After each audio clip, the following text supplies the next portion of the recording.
So this is the hot springs going right into the river.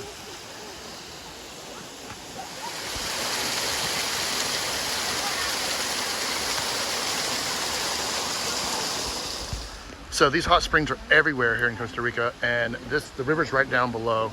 But here's one of the hot springs natural that's all over the forest here. This one goes down to another one, and then another one, and then it finally gets down to the river. So it's pretty amazing. This one's about 90 degrees Fahrenheit, but amazing. Just step. We can ruin everything. Oh my god, they're going straight. They're so busy. That's so cool. What are they making? Take them in there. Have a little... It just doesn't seem like it's going.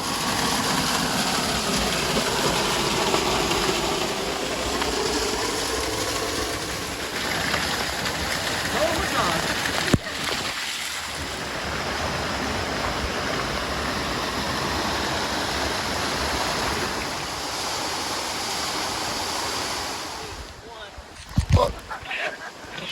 Whoa!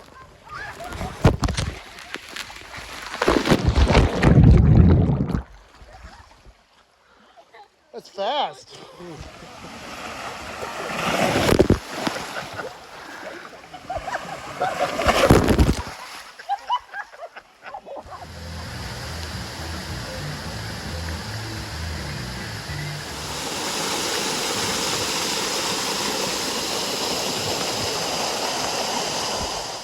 What a perfect way to end the day. Yeah.